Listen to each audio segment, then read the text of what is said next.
Hi అండి, అందరికీ నమస్తే. ఈరోజు రెసిపీ వచ్చేసి నువ్వులతోని చుక్కకూర పచ్చడి చూపిస్తున్నాను. చుక్కకూర పచ్చడి అంటే అందరికీ చాలా ఫేవరెట్ కదండి, చాలా బాగుంటుంది. ఇది ఇష్టం లేని వాళ్ళు అంటూ ఉండరండి. ఇది పప్పు చేసిన పచ్చడి చేసుకున్న మనకి చాలా టేస్టీగా ఉంటుంది. నేను ఎలా చేస్తానో మీకు ఇప్పుడు చూపిస్తున్నాను. చాలా బాగుంటుంది, ఒకసారి ట్రై చేసి చూడండి ఫ్రెండ్స్. ముందుగా మీరు ఆకుకూరని అంటే చుక్కకూరని కంప్లీట్గా కడిగేసుకోండి.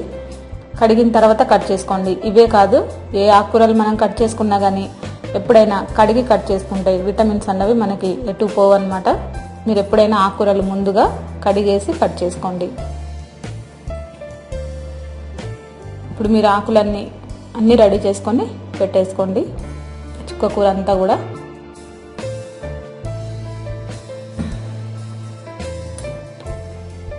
ఇంత మనకి ఒక 5 కట్టలు చుక్కకూర తీసుకున్నాను నేను. ఇప్పుడు మీరు దీంట్లో ముందుగా ఒక 3 స్పూన్ల నువ్వులను తీసుకోండి. ఈ నువ్వులు వేయించి మనం పొడి చేసుకొని రెడీ పెట్టేసుకోవాలి ముందుగానే.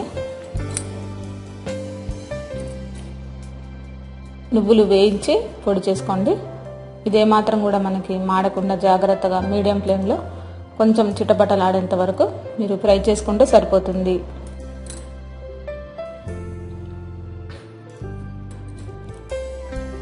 వేగేటప్పుడు స్టవ్ దగ్గరే ఉండి వేయించుకోండి. నాకు వేగిన తర్వాత ఇప్పుడు ఆ నువ్వుల పొడిని తయారు చేసి రెడీ పెట్టేసుకోండి. పెట్టిన తర్వాత మరొక బౌల్లో ఒక 4 స్పూన్ల ఆయిల్ వేసుకోండి. పచ్చిమిర్చి ఒక 10-15 తీసుకుంటే సరిపోతుందండి. ఘాటు ఎక్కువగా ఉంటే కొంచెం చూసి తక్కువగా వేసుకోండి. ఉల్లిపాయలు 2 తీసుకోండి. మీడియం సైజ్ అయితే 1 సరిపోతుందండి. ఇలా మీరు ఈ ఉల్లిపాయలని పచ్చిమిర్చిని దోరగా ఫ్రై చేసుకోండి ఆయిల్లోనే.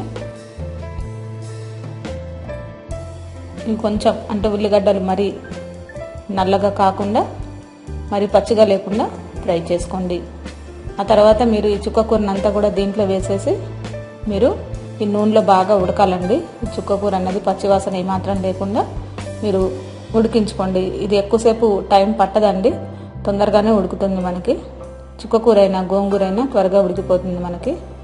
ఇప్పుడు మీరు చుక్కకూరని మూత పెట్టేసి మీడియం ఫ్లేమ్లో ఒక 5 నిమిషాలు అలా ఉడకనివ్వండి.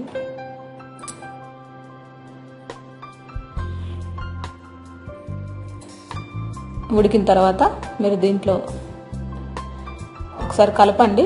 మనకి ఆయిల్ కొంచెం పైకి తేలిందా లేదా చూసుకోండి. ఆ తర్వాత ఒక 10 వెల్లుల్లిపాయలు పొట్టు తీసి వేసేసుకోండి. ఇప్పుడు మీరు దీన్ని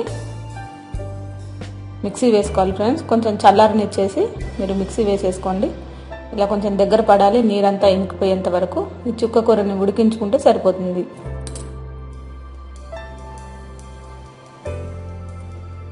దీంట్లో మీరు తగినంత ఉప్పు వేసుకోండి.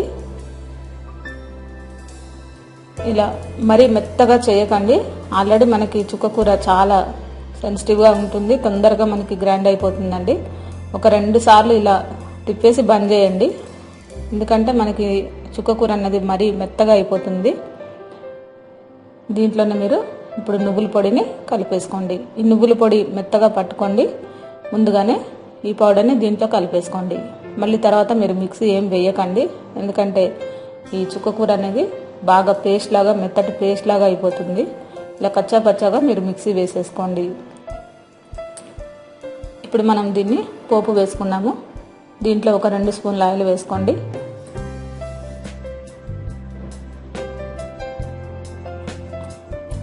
ఇలా వేసిన తర్వాత ఒక 1/2 స్పూను ఆవాలు వేసుకోండి. ఆవాలు కొంచెం వేగిన తర్వాత దీంట్లో మీరు జీలకర్ర వేసుకోండి.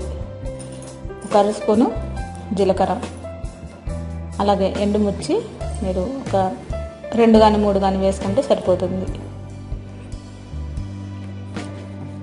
ఈ పోపులోనే మనం ఈ చుక్కకూర పచ్చడిని వేసేసుకోవాలి. లేదంటే మీరు కొంచెం చల్లారిన తర్వాత అయినా కలుపుకోవచ్చండి, ఎందుకంటే నువ్వులు వేసాం కాబట్టి త్వరగా గట్టి పడుతుంది.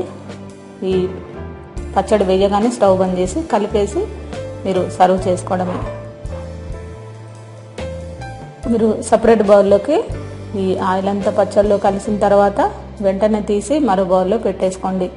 లేదంటే మరి మనకి నువ్వులు వేసాం కాబట్టి తొందరగా గట్టి పడుతుంది.